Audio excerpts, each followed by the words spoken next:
สบายดี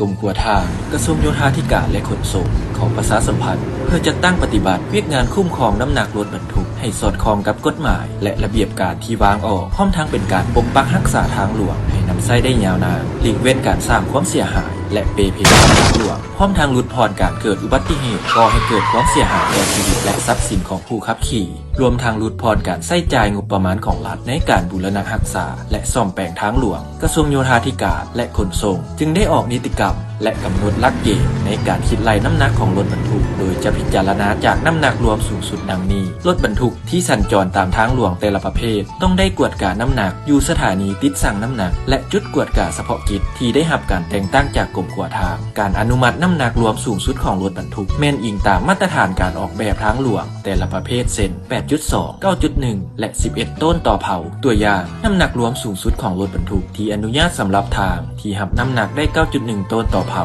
มีดังนี้ 1. รถบรรทุกเดี่ยวประเภท3เผา10ล้อน้ำหนักรวมสูงสุดบ่เกิน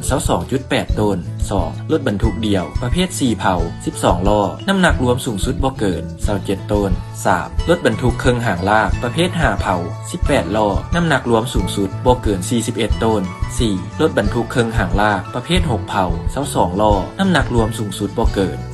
43.2 ต้นหากบรรทุกน้ำหนักเกินจะถูกปรับใหม่และเขียนทายสินค้าลงตามระเบียบการที่กำหนดผ่านการนำใช้เส้นทางท่านคิดว่าการบรรทุกน้ำหนักเกินกว่าที่อนุญาตบ่ได้สร้างความเสียหายบ่มีผลกระทบต่อทางหลวงและขัวเท่าใดแต่ความจริงแล้วแม่นมีผลกระทบอย่างมหาศาลอิงใส่การเก็บกำข้อมูลเกี่ยวกับสถิติความเสียหายของเส้นทางและขัวที่เกิดจากการบรรทุกน้ำหนักเกินเห็นว่าได้สร้างความเสียหายต่อเส้นทางและขัวอย่างหลวงหลายปกติการออกแบบทางหลวงที่ปูด้วยอย่าง2สั้นสามารถนำใช้ได้8ปีหากมีการบูรณะรักษาและซ่อมแปลงตามหลักวิชาการอย่างเป็นปกติแต่ถ้ามีการบรรทุกน้ำหนักเกินกว่าที่อนุญาตไว้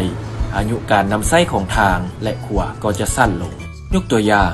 ตอนทางที่รับน้ำหนักได้ 9.1 ต้นต่อเผาคือรถบรรทุก10ล้อกำหนดไว้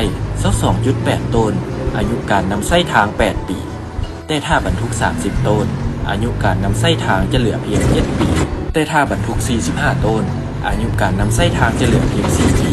จะเห็นได้ว่าถ้าบรรทุกน้ำหนักเกินหลายเท่าใดอายุการใช้งานของทางจะลดลงหลายเท่านั้นฉะนั้นเพื่อเป็นการหลีกเลี่ยงการสร้างความเสียหายเปเพต่อทางและขวากรมขัวทางกระทรวงโยธาธิการและขนส่งจึงประชาสัมพันธ์เพื่อให้ผู้ประกอบการได้ปฏิบัติตามกฎหมายและระเบียบการที่กำหนดถ้าหากพบเห็นและสงสัยว่ารถมีการบรรทุกน้ำหนักเกินสามารถโทรแจ้งข่าวสายด่วน1518ขอขอบใจ